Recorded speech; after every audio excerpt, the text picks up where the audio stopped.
let's get going with another question here, Jim.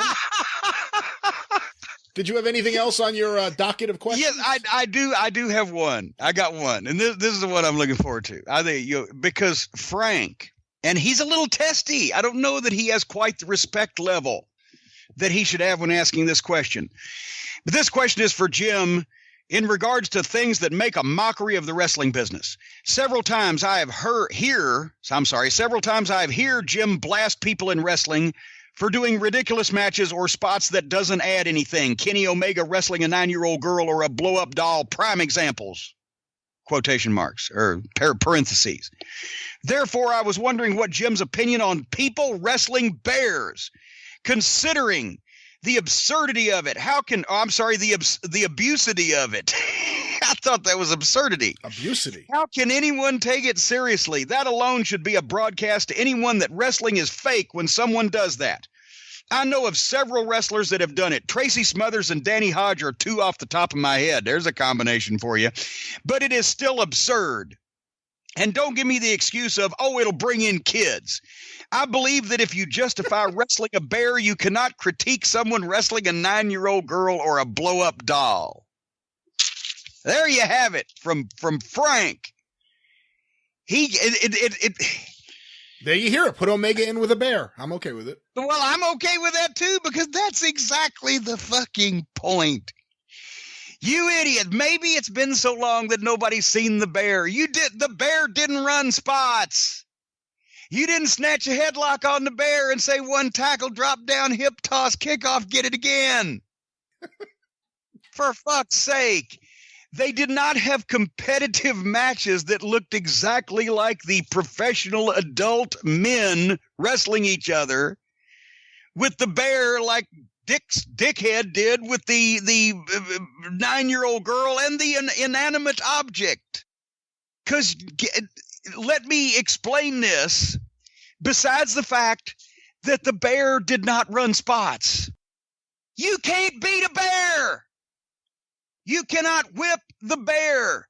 A professional wrestler wrestling a bear was not in any way disrespectful to the actual art of professional wrestling because none of it occurred. And it looked the same as if a boxer fought a bear, or a UFC fighter fought a bear, or a football player fought a bear, or a tough man contest guy fought a bear, or your uncle fucking Elmer fought a bear. The same shit was going to happen because you can't beat the bear. Not only that, but nobody drop kicked the bear. Nobody jumped off the top rope on the bear. The bear match consisted of the trainer leading the bear into the ring, hopefully by a sturdy leash.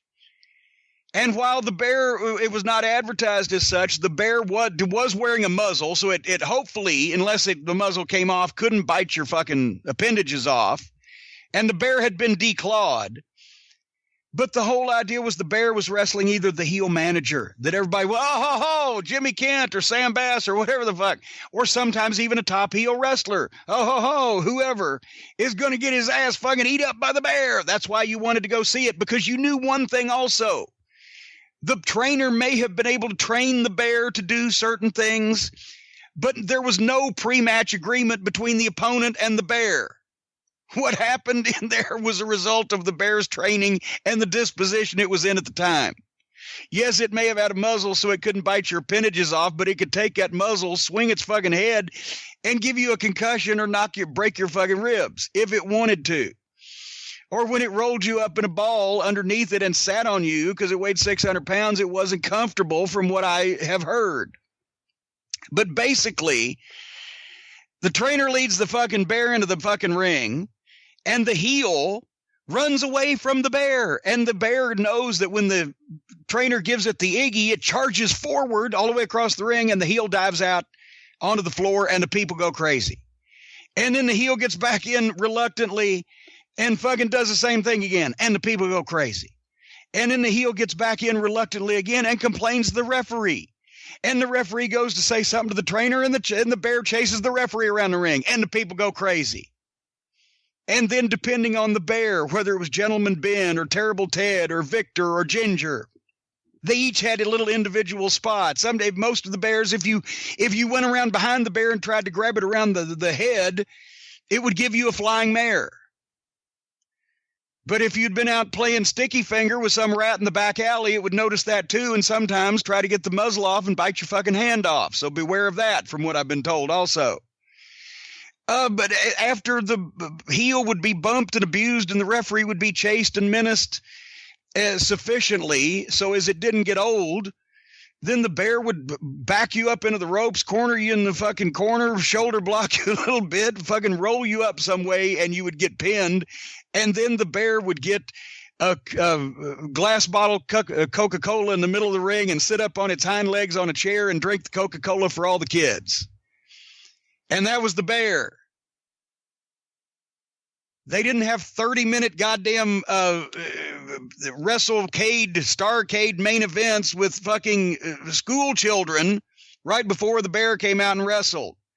So, yes, I can critique someone wrestling competitive professional matches with grade school children and inanimate objects and still defend the wrestling of the bear, because there was no wrestling done in the wrestling of the bear.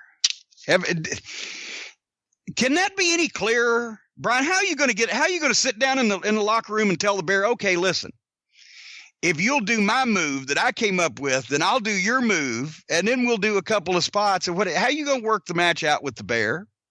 I agree. The bear isn't calling spots or anything, of course. And the guys that did wrestle a bear, it was only human nature. You didn't want to vociferously attack the bear because you may make the bear mad. And I think everybody could understand that. But at the same point, Bob Eaton told me one time when that bear was just fucking giving him those fucking muzzle shots in the stomach and just beating him to death, he drew back with that big fist he had and he hit that bear square right in between the eyes as hard as he could. Bam! And the bear didn't sell it. Just looked at him, but he loosened up when they locked up after that. So there's that.